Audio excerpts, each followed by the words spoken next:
تو بیٹا ہمارے پاس جو 7واں شعر ہے کہتا ہے کہ گئے دن کہ تنہا تھا میں اس انجمن میں، یہاں اب میرے رازداں اور بھی ہیں. تو کیا کہتے ہیں؟ گئے دن کہ تنہا تھا میں اس انجمن میں، یہاں میرے رازداں اور بھی ہیں.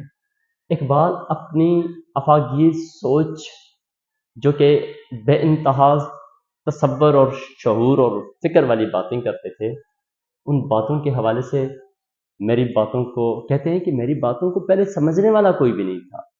جو میں اگر شاعری کرتا تھا، جو میں باتیں کہتا تھا، یہ لوگوں کے پلے میں نہیں آتی تھی. اگر چاہوں تو نقشہ کھینچ کر الفاظ میں رکھ دوں، مگر تیرے تخیل سے فزوں تر ہے وہ نظارہ، وہ تمہارے کھوپڑی میں وہ باتیں ہی نہیں آنے والی.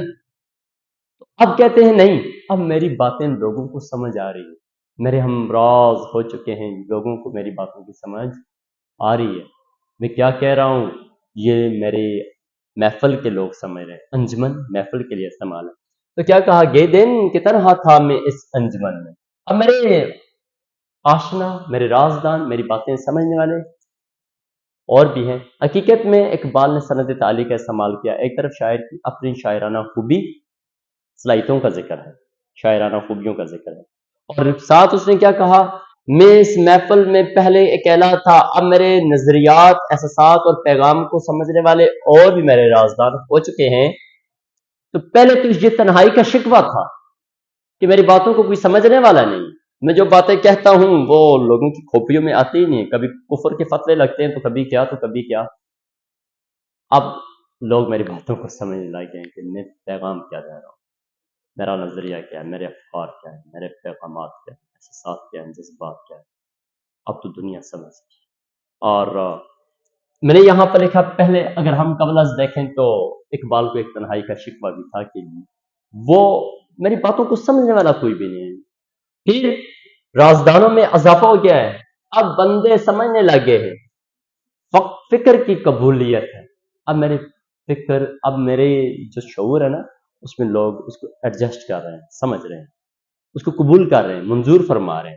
حوصلہ افزائی دو طرح سے، ایک لوگوں کو حوصلہ دیا کہ یہ فکر والے بن گئے ہیں، سوچ و بچار والے بن گئے، اب یہ نظریاتی بن چکے ہیں.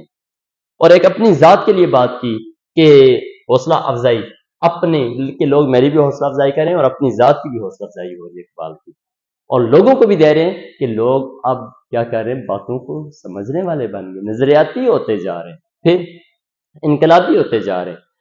ایک انقلابی پیغام دوسروں تک منتقل کر چکا ہوں میں، میرا پیغام لوگوں تک پہنچ چکا ہے، اور وہ محرک عمل ہونے والے ہیں یا ہو چکے ہیں. پھر میرے اشعار سے انقلاب پیدا ہونے والا ہے اور پیدا ہو بھی رہا ہے. یہ بات بھی کہہ سکتے. اپنے افاقگیر کلام کی اہمیت بھی بتائی ہے کہ میرا کلام افاقگیر ہے. پہلے کسی کو سمجھ ہی نہیں آتا تھا، اب لوگوں کو سمجھنے والے لوگ پیدا ہو چکے. یہ باتیں اس شعر میں کی گئی. نہیں ہے نا امید اقبال اپنی کشتے ویراں سے، ذرا نم ہو تو یہ مٹی بڑی زرخیز ہے ساکی. میرے اشعار اے اقبال کیوں پیارے نہ ہو مجھ کو، میرے ٹوٹے ہوئے دل کے یہ درد انگیز نالے. تو بیٹا یہ ہماری تیسری غزل کمپلیٹ ہوئی. موسٹلی میں نے ایک شعر کی تشریح کی ہے، تو امید ہے کہ آپ لوگوں نے اپنے پاس نوٹ کی ہوگی چیزیں. اوکے، والسلام. دعا کیجیے گا.